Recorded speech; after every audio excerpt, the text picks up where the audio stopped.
इस वक्त दुनिया में इससे बड़ी कोई खबर नहीं हो सकती दोस्तों। अमेरिका ने ईरान के 3 परमाणु ठिकानों पर हमला कर दिया है। यानी कि 15 दिन से पहले अमेरिका ईरान युद्ध में शामिल हो गया है।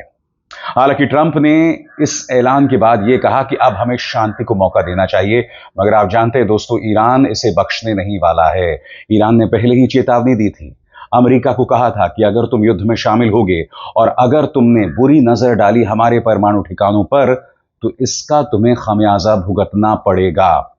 इस वक्त इससे बड़ी खबर कोई नहीं हो सकती। मैं आपको बतलाना चाहता हूं कि आज सुबह अमेरिकी राष्ट्रपति डोनाल्ड ट्रंप ने इस बात का ऐलान किया, यानी कि एक बात स्पष्ट है कि B-2 बॉम्बर्स, जिसको लेकर मूवमेंट लगातार हो रही थी, वो B-2 बॉम्बर्स इसी बड़े हमले के लिए थी। सबसे पहले मैं आपको बतलाना चाहता हूं कि अमेरिकी राष्ट्रपति डोनाल्ड ट्रंप ने ऐलान क्या किया आपकी स्क्रीन पर। हमने ईरान के 3 न्यूक्लियर ठिकानों फोर्डो, नतांज और इस्फाहान पर अपना हमला सफलतापूर्वक पूरा कर लिया है। सारे प्लेन अब ईरान की एयर स्पेस से बाहर निकल चुके हैं। फोर्डो, जो कि मुख्य ठिकाना था, उस पर बमों की पूरी बारिश की गई। हमारे सारे फाइटर जेट्स अब सुरक्षित तरीके से वापस लौट रहे हैं। हमारे शानदार अमेरिकी सैनिकों को बधाई। दुनिया में और कोई भी मिलिट्री ऐसा ऑपरेशन नहीं कर सकती थी। अब वक्त है शांति का। इस मुद्दे पर ध्यान देने के लिए शुक्रिया। दोस्तों, यह है अमेरिकी राष्ट्रपति डोनाल्ड ट्रंप की आज सुबह की तस्वीर। जी हां, इस ऐलान के बाद यह आज सुबह की तस्वीर है, जो कि व्हाइट हाउस की है, जहां वो अपने हेलीकॉप्टर से उतरते हैं, यानी हेलीकॉप्टर नंबर 1, जो कि अमेरिकी राष्ट्रपतियों के लिए होता है। और उसी के बाद उन्होंने इस बात का ऐलान किया। जी हां, और फिर उन्होंने दुनिया के नाम एक प्रेस कॉन्फ्रेंस को संबोधित किया। आइए हम वहीं का रुख करते हैं। Thank you very much. A short time ago, the U.S. military carried out massive precision strikes on the 3 key nuclear facilities in the Iranian regime: Fordo, Natanz, and Esfahan. Everybody heard those names for years as they built this horribly destructive enterprise. Our objective was the destruction of Iran's nuclear enrichment capacity and a stop to the nuclear threat posed by the world's #1 state sponsor of terror. Tonight, I can report to the world that the strikes were a spectacular military success. Iran's key nuclear enrichment facilities have been completely and totally obliterated. Iran, the bully of the Middle East, must now make peace.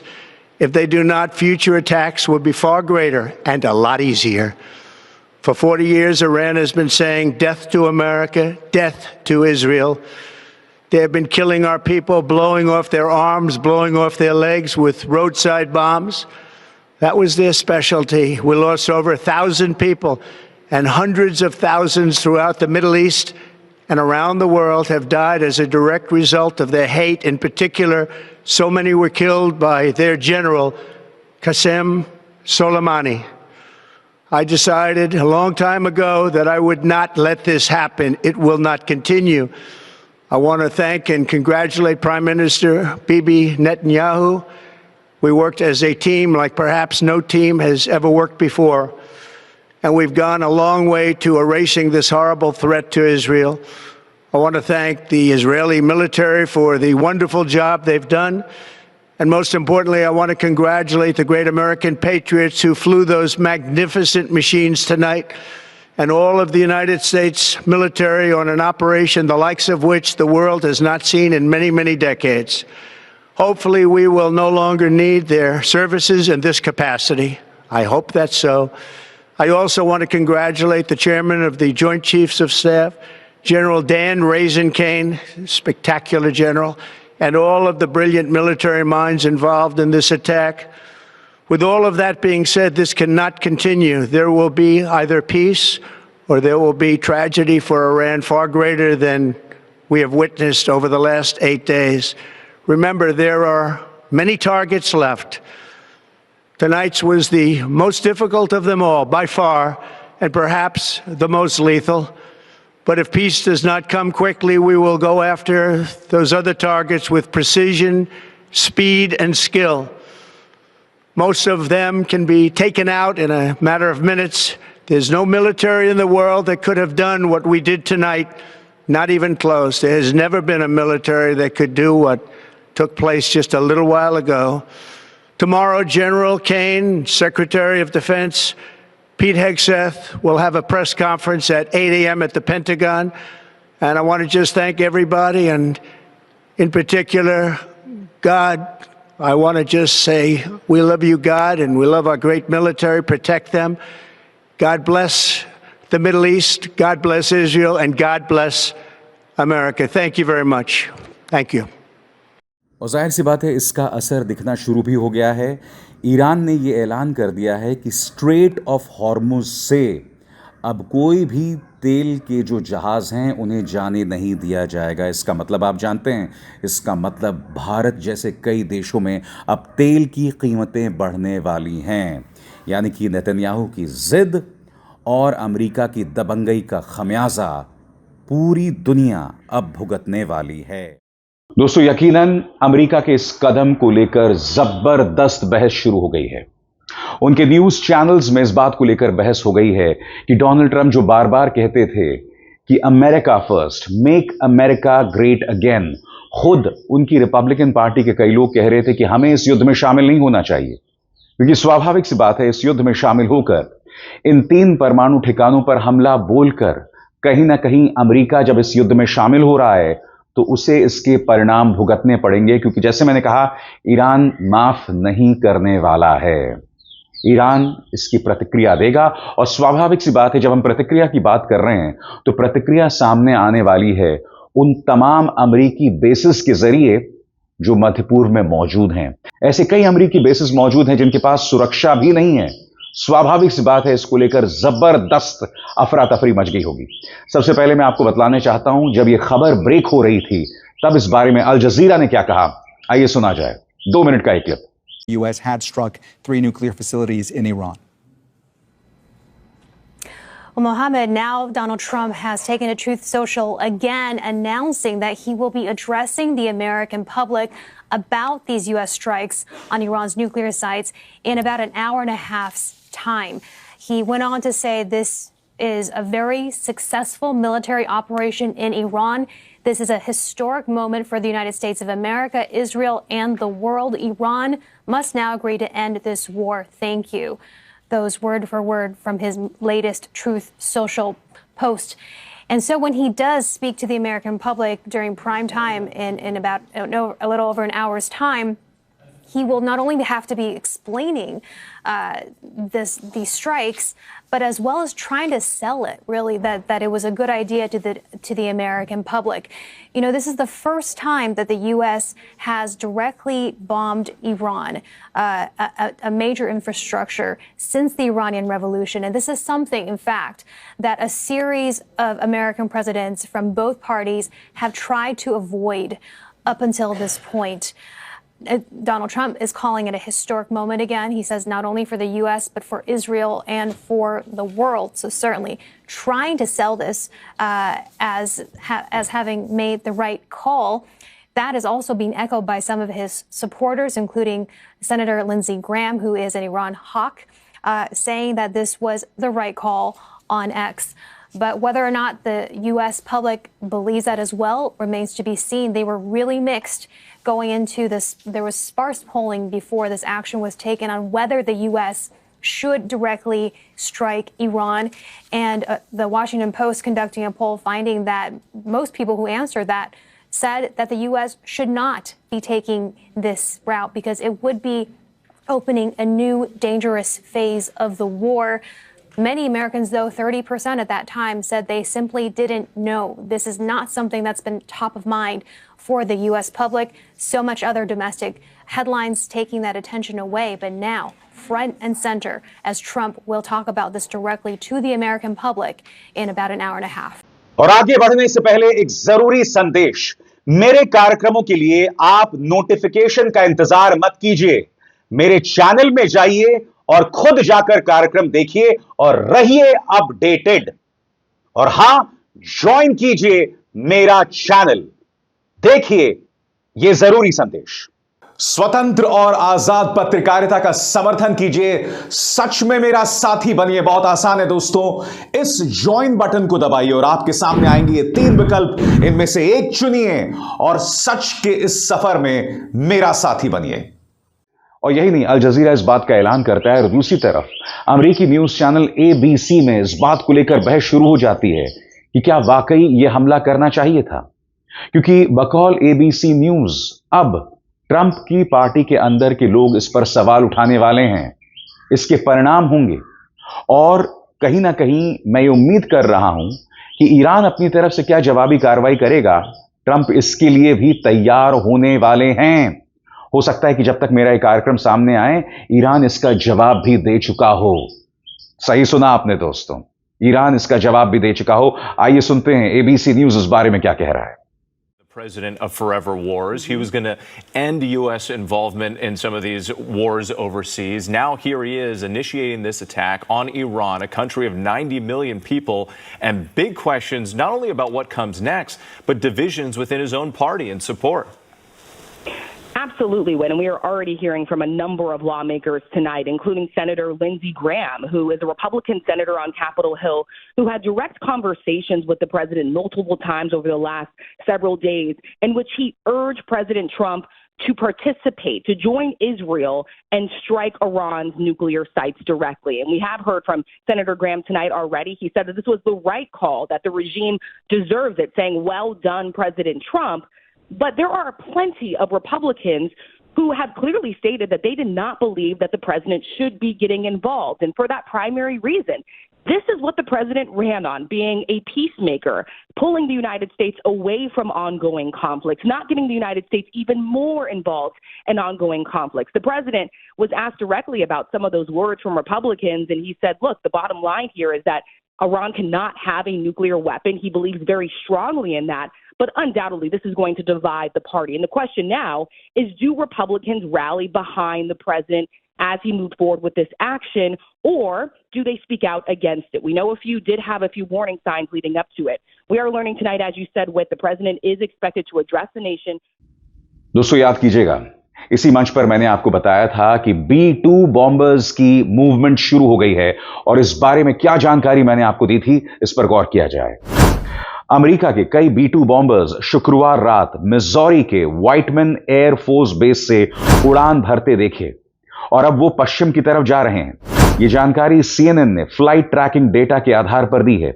ये सब उस वक्त हो रहा है जब राष्ट्रपति Donald Trump Iran पर संभावित एयर स्ट्राइक को लेकर अपने सैन्य विकल्पों पर विचार कर रहे हैं। एक अमेरिकी रक्षा अधिकारी ने बताया कि अभी तक B-2 बॉम्बर्स के जरिए ईरान पर किसी भी तरह के ऑपरेशन का कोई आदेश नहीं दिया गया है, मगर ये अमेरिकी राष्ट्रपति डोनाल्ड ट्रंप के इस ऐलान से पहले का था। आपको यह भी समझना पड़ेगा कि फोर्डो न्यूक्लियर साइट पर अमेरिका ने क्यों प्रहार किया है, क्योंकि मैं आपको बताना चाहता हूं दोस्तों, जो फोर्डो न्यूक्लियर साइट है, यह वो न्यूक्लियर साइट है जहां पर सिर्फ अमेरिका तबाही मचा सकता है, क्योंकि वहां पर जो ईरान के न्यूक्लियर एसेट्स हैं वो जमीन के नीचे हैं और इसराइल के पास ऐसी कोई काबिलियत नहीं है कि वो उसे तबाह कर सकता। अब फोर्डो न्यूक्लियर ठिकानों पर हमला बोलकर कहीं ना कहीं इसराइल की जो मांग थी वो अमेरिका ने पूरी कर दी है। मगर सबसे बड़ी बात, इस बात के कोई प्रमाण मौजूद नहीं थे दोस्तों कि ईरान न्यूक्लियर बॉम्ब बना रहा था। और मैं आपका ध्यान खींचना चाहता हूं फॉक्स न्यूज की तरफ। UN nuclear chief says Iran has material to build bombs but no plan to do so। यानी कि UN के जो परमाणु प्रमुख है उनका कहना था कि उनके पास तकनीक तो है मगर अभी कोई प्लान नहीं है। इनफैक्ट याद कीजिएगा, नेशनल इंटेलिजेंस की डायरेक्टर तुलसी गबार्ड ने पहले बयान में क्या कहा था कि भाई ईरान जो है वो परमाणु बॉम्ब नहीं बना रहा है, मगर फिर ट्रंप सामने आते हैं और कहते हैं कि तुलसी गबार्ड जो कह रही है वो सब कबाड़ है, बकवास है। अपनी ही नेशनल इंटेलिजेंस की डायरेक्टर को बकवास बता दिया और फिर तुलसी गबार्ड उस पर भी यू टर्न ले लेती हैं। सबसे बड़ी बात आपको समझना पड़ेगा दोस्तों कि आखिर B-2 बॉम्बर्स का इस्तेमाल क्यों किया गया है, तो इसके लिए गौर कीजिए। B-2 बॉम्बर्स वही इकलौते विमान हैं जो मैसिव ऑर्डिनेंस पेनिट्रेटर नाम का बॉम्ब ले जा सकते हैं। जिसे एक्सपर्ट्स ने ऐसा एकमात्र बॉम्ब बताया है जो शायद ईरान के जमीन के नीचे बनी फोर्डो न्यूक्लियर फैसिलिटी को तबाह कर सकता है, और उसने तबाह कर दिया। आगे, हर B-2 बम वर्षक 2 ऐसे बंकर बस्टर बम ले जा सकता है जिनमें हर एक का वजन करीब 30,000 पाउंड होता है। B-2 बॉम्बर्स की यह हलचल ऐसे वक्त हो रही है जब ट्रंप पिछले हफ्ते का ज्यादातर वक्त सिचुएशन रूम में हमले की प्लानिंग पर चर्चा करते हुए और अधिकारियों से हर ऑप्शन के नतीजों पर सवाल पूछते हुए बिता चुके हैं। ट्रंप ने इशारा किया कि ईरान पर सैन्य कार्रवाई को लेकर फैसला लेने के लिए जो 2 हफ्ते की टाइमलाइन उन्होंने तय की है वो अधिकतम समय है, यानी वो इससे पहले भी फैसला ले सकते हैं, और ट्रंप ने यह फैसला ले लिया। सही सुना आपने, ट्रंप ने फैसला ले लिया क्योंकि 2 हफ्ते का वक्त अधिकतम समय था और उससे पहले ही उन्होंने ईरान के 3 न्यूक्लियर ठिकानों पर हमला कर दिया। इंतजार कीजिएगा, आपके स्क्रीन पर यह हैं बिल क्लिंटन, अमेरिका के पूर्व राष्ट्रपति। उन्होंने बेंजामिन नेतन्याहू के बारे में क्या कहा, क्योंकि ट्रंप ने जो किया है कहीं ना कहीं बेंजामिन नेतन्याहू की जिद को पूरा किया है। क्योंकि बिल क्लिंटन ने कहा था कि नेतन्याहू जो है वो ये सब इसलिए कर रहे हैं क्योंकि उन्हें अपनी जान बचानी है, उनके खिलाफ भ्रष्टाचार को लेकर एक केस है और अमेरिका को इस युद्ध में शामिल नहीं होना चाहिए। मगर बिल क्लिंटन ने जो सलाह दी थी उसे नजरअंदाज कर दिया डोनाल्ड ट्रंप ने। और जाहिर सी बात है दोस्तों, ट्रंप के इस फैसले का विरोध खुद अमेरिका के अंदर हो रहा है। वहां के सांसद कह रहे हैं कि ट्रंप ने ईरान के साथ युद्ध की शुरुआत कर दी है और इस युद्ध की शुरुआत के लिए उन्हें अमेरिकी संसद की मंजूरी की जरूरत थी और उन्होंने कांग्रेस से ऐसी कोई मंजूरी नहीं ली है। स्वाभाविक सी बात है, ट्रंप ने जो किया है वो संविधान के खिलाफ है और ट्रंप को ऐसा नहीं करना चाहिए। अमेरिका के अंदर आवाजें उठ रही हैं। अमेरिका में कई लोग कह रहे हैं कि ट्रंप एक आतंकवादी है। इस तरह की बातें की जा रही हैं और स्वाभाविक सी बात है दोस्तों, ये ट्रंप के लिए ठीक नहीं होने वाला है। और आप जानते हैं इस वक्त कौन सा देश, किस देश की सबसे ज्यादा बेइज्जती होने वाली है? पाकिस्तान। क्या आप जानते हैं दोस्तों, जैसा कि खबर कह रही है, पाकिस्तान ने डोनाल्ड ट्रंप के नाम की सिफारिश नोबेल शांति पुरस्कार के लिए किया था। सही सुना आपने दोस्तों। पाकिस्तान अमेरिका की चमचाई कर रहा है, जबरदस्त चाटुकारिता कर रहा है और उस चाटुकारिता में उसने तमाम हदों को पार कर दिया, यह करते हुए कि उसने डोनाल्ड ट्रंप के नाम की सिफारिश नोबेल शांति पुरस्कार के लिए कर दिया। क्यों? क्योंकि भारत के मुकाबले वो अपने आप को अमेरिका की नजरों में और ऊंचा उठाना चाहता था। अब डोनाल्ड ट्रंप ने क्या कर दिया है, वहां के 3 न्यूक्लियर ठिकानों पर हमला बोल दिया। अब होने क्या वाला है दोस्तों, इसके बाद पाकिस्तान अपना मुंह नहीं दिखा पाएगा पूरे इस्लामिक वर्ल्ड में, पूरे मुस्लिम ब्रदरहुड में, और ये पाकिस्तान के लिए जबरदस्त शर्मिंदगी का सबब बनने वाली है दोस्तों। और मैं आपको फिर बता दूं, अमेरिका के अंदर डोनाल्ड ट्रंप के इस फैसले का विरोध हो रहा है और आने वाले दिनों में ट्रंप के लिए हालात अच्छे नहीं होने वाले हैं। इस बीच पैरेलल लेवल पर समानांतर तौर पर एक और खबर आ रही है दोस्तों। वॉल स्ट्रीट जर्नल की इस खबर पर गौर कीजिए। वॉल स्ट्रीट जर्नल यह कहता है कि बंकर में छुपे हुए ईरान के सुप्रीम लीडर खामेनी ने अपने 3 उत्तराधिकारियों का ऐलान किया और यह सब धार्मिक, यानी कि वहां के स्पिरिचुअल गुरु होंगे, बिल्कुल उनकी तर्ज पर, क्योंकि कहीं ना कहीं खामेनी को इस बात का अंदाजा है कि इजराइल उन्हें मारना चाहता है। और अब जबकि 3 परमाणु ठिकानों को अमेरिका ने तबाह कर दिया है, जिसका जवाब ईरान दे रहा है, तो स्वाभाविक सी बात है दोस्तों, इसका असर पड़ने वाला है। सबसे पहले मैं आपको बतलाना चाहता हूं कि न्यूयॉर्क टाइम्स इस बारे में क्या कह रहा है। एक बंकर में छुपे हुए ईरान के सुप्रीम लीडर ने संभावित उत्तराधिकारियों के नाम तय किए। आयतुल्लाह अली खामेनी ने सिर्फ अपने मिलिट्री कमांड के उन लोगों के लिए विकल्प तय नहीं किए हैं जो इस्राएली हमलों में मारे जा सकते हैं, बल्कि अगर उनकी भी मौत हो जाए तो उनकी जगह लेने के लिए 3 सीनियर मौलवियों के नाम भी तय कर दिए गए हैं। और इसके लिए खामेनी ने 5 अहम कदमों की घोषणा की है। और वो 5 कदम क्या क्या हैं, एक एक करके आपके स्क्रीन पर। पहला, बंकर में रहकर चले निर्णय। 3 गुप्त सूत्रों के अनुसार खामेनी अब इलेक्ट्रॉनिक कम्युनिकेशन बंद रख रहे हैं और केवल अपने जिम्मेदार कमांडर से सीधे बात करने के लिए किसी भरोसेमंद सगे संबंधी का उपयोग कर रहे हैं ताकि उनकी लोकेशन को ट्रैक नहीं किया जा सके। दूसरी बात, सैन्य कमांडर बदलने का ऐलान। यदि इस्राएल की हवाई हमलों में उनके वरिष्ठ सैन्य कमांडर मारे जाएं तो उनकी जगह लेने के लिए पहले से ही एक पूरा सैन्य आदेश संरचना जो है वो मौजूद हो।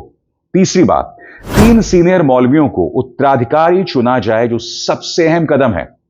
खामेनी ने 3 वरिष्ठ धर्मगुरुओं के नाम रखे हैं ताकि अगर उन्हें निशाना बनाया जाए तो इस बदले हुए समय में सत्ता का जो स्थानांतरण हो, ट्रांसफर हो, इसमें कोई दिक्कत जो है सामने पेश ना आए, बहुत ही सहज रूप से हो सके। और हमें नहीं भूलना चाहिए कि नेतन्याहू ने एक इंटरव्यू में कहा था कि खामेनी को मार देना चाहिए, इससे युद्ध रुक जाएगा। और आप जानते हैं कि ट्रंप ने इस बात से इनकार किया था, मगर ट्रंप तो इस बात से भी इनकार कर रहे थे कि उन्हें इस युद्ध में शामिल होना चाहिए या नहीं होना चाहिए, मगर फिर उन्होंने 3 न्यूक्लियर ठिकानों पर हमले कर दिए। इससे पूरे युद्ध का चेहरा जो है वो बदल गया है।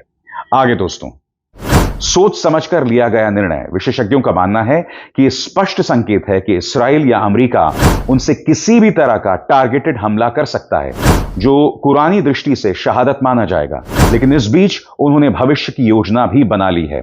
इसके अलावा 5वां कदम, और वह है इंटरनेट बंदी को लेकर। आपकी स्क्रीन पर ईरान में कुछ इलाकों में इंटरनेट सेवाएं बंद कर दी गई हैं, वहीं उनके द्वारा इलेक्ट्रॉनिक कम्युनिकेशन प्रतिबंधित कर दी गई है। वरिष्ठ अधिकारी और कमांडर भूमिगत रह रहे हैं और संदिग्ध गतिविधियां सार्वजनिक तौर पर पूछी जा सकती हैं। तो इस तरह के तमाम कदम सुप्रीम लीडर खामेनी उठा रहे हैं। मगर दूसरी तरफ ट्रंप ने जो कदम उठाए हैं, स्वाभाविक सी बात है इसके परिणाम देखे जा रहे हैं और देखे जाने वाले हैं। याद कीजिएगा, पूर्व राष्ट्रपति बिल क्लिंटन ने कहा था कि नेतन्याहू ने यह जंग सिर्फ इसलिए छेड़ी है ताकि उनकी अपनी जान बच सके, उनके खिलाफ जो भ्रष्टाचार के मामले थे ताकि वो जेल से दूर रह सके। मगर अमेरिका को इस जंग में शामिल नहीं होना चाहिए। स्वाभाविक सी बात है, ट्रंप ने उनके मशवरे को नजरअंदाज कर दिया। सुनिए क्लिंटन क्या कह रहे थे। Mr. Netanyahu has long wanted to fight Iran because that way he can stay in office forever and ever. I mean, he's been there most of the last 20 years. But I think we should be trying to diffuse it. And I hope President Trump will do that. I hope anybody there will do that. We've got to stop. We got to convince our friends in the Middle East that we'll stand with them and try to protect them. But choosing undeclared wars in which the primary victims are civilians who are not politically involved one way or the other, just want to live decent lives, is not a very good solution. Do I think that we have to try to stop Iran from having a nuclear weapon? I do. I tried at that, and we had some success. But we don't have to have all this outright, constant killing of civilians who can't defend themselves and they just want a chance to live. तो एक तरह से कहा जा सकता है कि Donald Trump के इस कदम ने दुनिया को एक बहुत ही खतरनाक मोड़ पर ला दिया है, और इसके क्या असर पड़ने वाला है आप और हम उसकी कल्पना भी नहीं कर सकते। मगर हां, मेरा वादा है, मेरे इस मंच पर इस संघर्ष की, इस विवाद की तमाम बारीकियां पूरे एनालिसिस के साथ मैं आप तक पहुंचाता रहूंगा। अभिसार शर्मा को दीजिए इजाजत। नमस्कार।